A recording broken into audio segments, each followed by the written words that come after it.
आज इस मंच पर हम भारत के राष्ट्रपति महोदया, गायना के राष्ट्रपति महोदया, सूरीनाम के राष्ट्रपति महोदय और आप सबका मध्य प्रदेश के मां अहिल्याबाई की नगरी में जो इतिहास, परंपरा, संस्कृति, अध्यात्म और आधुनिकता सभी का एक संगम है, इस इंदौर में आपका तहे दिल से हम स्वागत करते हैं। और हमें विश्वास है कि पिछले 2 दिनों में इस अतुल्य संगम का एहसास आपको जरूर हुआ होगा। एक लोकतंत्र में असली ताकत लोक माने जनता होती है, और वैसे ही किसी भी व्यक्ति की पहचान उसकी माटी और उसके देश से सदैव होती है। भारत के संदर्भ में एक पुरानी कहावत है, there is an age old adage that you can take an Indian out of India, but you can never take India out of any Indian. और भारत का कोई भी सपूत,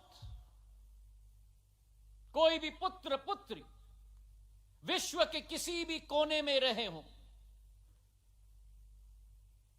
वो भारत का सपूत, पुत्र पुत्री कभी भी भारतीयता से जुदा नहीं हो सकता। और इसी सोच और विचार को भांपकर भारत के इतिहास में पहली बार भारत के पूर्व प्रधानमंत्री अटल बिहारी वाजपेयी जी ने 2002 में प्रवासी भारतीय दिवस की शुरुआत की। और उस समय से जब प्रवासी भारतीयों का एक अहम भूमिका रही, 1998 में जब भारत ने पहली बार पोखरण में परमाणु ब्लास्ट किए थे, और उस समय में जो अनेक देशों ने भारत के विरुद्ध सैंक्शन किए थे, अगर विश्व स्तर पर वो रुख बदलने का कार्य किसी ने किया था भारत के प्रति, तो हमारे प्रवासी भारतीयों ने जग जग में, देश देश में किया था।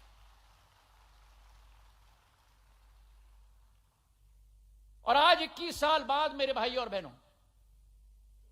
जब 17वीं प्रवासी भारतीय दिवस हम मनाने जा रहे हैं, यह केवल एक तारीख तक सीमित नहीं है।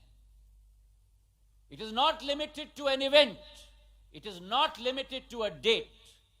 लेकिन 2014 से जब से प्रधानमंत्री नरेंद्र मोदी जी ने कार्यभार संभाला है, इसी संबंध को एक वैश्विक और एक नई सोच और विचारधारा और एक नई रिश्ता और एक नई रूप देने के लिए संकलित रूप से उन्होंने कार्य किया है।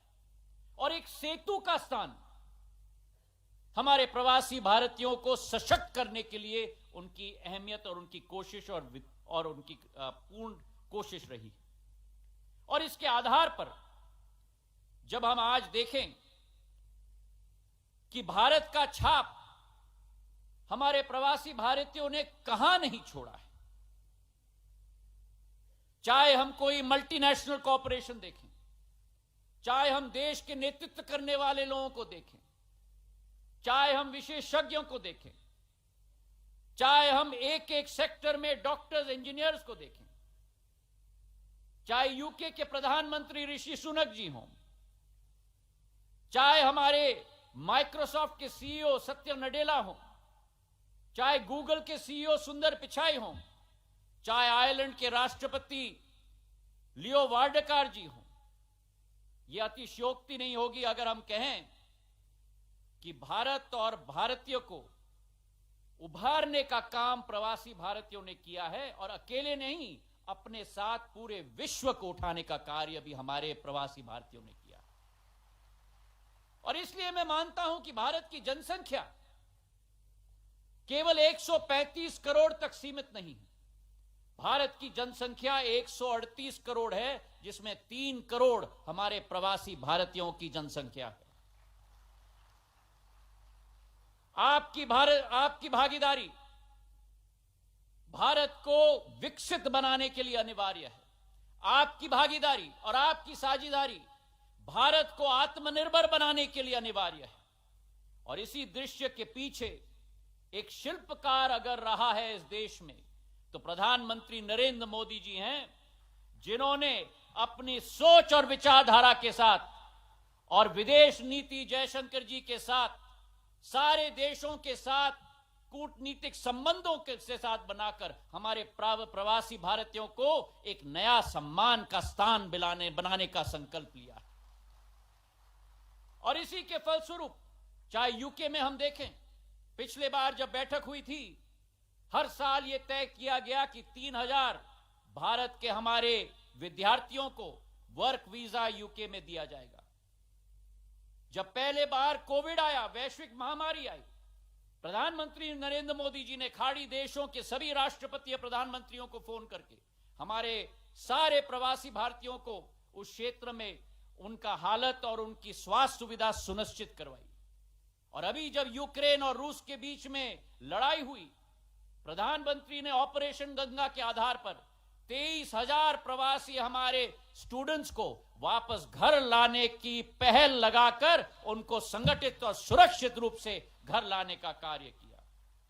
तो इसलिए मेरे भाई और बहनों, हमारे प्रवासी भारतीयों का सुरक्षा, उनकी सहूलियत और उनकी समृद्धि, ये 3 पॉइंटेड कार्यक्रम प्रधानमंत्री नरेंद्र मोदी जी की है। भले हमारे प्रवासी भाई और बहन देश में न रह रहे हों, लेकिन प्रधानमंत्री नरेंद्र मोदी जी की और उनकी सरकार के दिल में सदैव रहते हैं, यह विश्वास आपको हम दिलाना चाहते हैं। सदैव हमारे प्रवासी भारतीयों ने भारत का सहयोग किया है, भारत के विकास में सहयोग दिया है।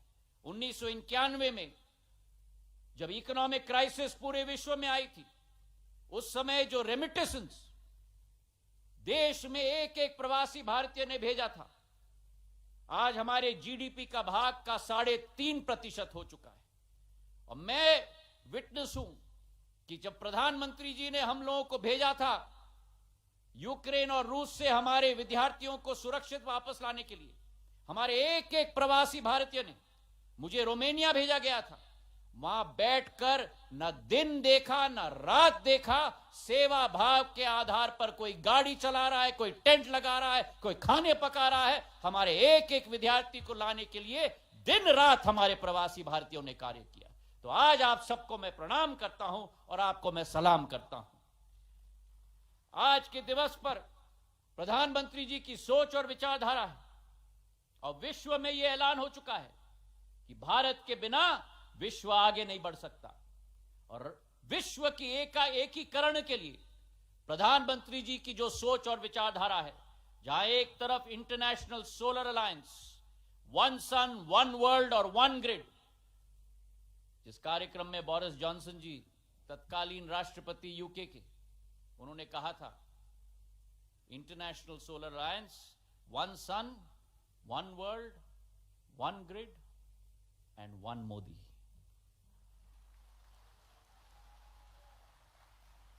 जिस प्रधानमंत्री जी ने इस वर्ष G20 की अध्यक्षता भारत कर रहा है, आजादी के अमृत महोत्सव के वर्ष में भारत आज विश्व पटल पर उजागर हो रहा है मेरे भाई और बहनों। और वो G20 की अध्यक्षता किस सोच और विचारधारा के साथ? One earth, one family and one future. वासुदेव कुटुंबक की सोच, पूरा विश्व एक परिवार है। आज आजादी के अमृत महोत्सव के वर्ष में, जो 2013-14 में भारत आर्थिक स्थिति में विश्व में 13 नंबर की शक्ति थी, आज भारत 5वें नंबर की सबसे बड़ी अर्थव्यवस्था विश्व में बन चुकी है प्रधानमंत्री नरेंद्र मोदी जी के नेतृत्व में। और 2030 तक भारत विश्व की तीसरी बड़ी अर्थव्यवस्था बन जाएगी, जर्मनी और जापान से भी आगे निकलकर, मेरे भाई और बहन। तो आज के इस दिवस पर आप सब लोगों से निवेदन है कि भारत की इंडियन ग्रोथ स्टोरी में भागीदार बने, प्रधानमंत्री जी के संकल्प को मजबूत करें, अपने जन्मभूमि से जुड़े रहें और हमारे युवाओं को जो बाहर, देश के बाहर कार्य कर रहे हैं, मेरा एक ही मंत्र है, एक ही संदेश है, LER, learn, earn, learn, earn, and do return.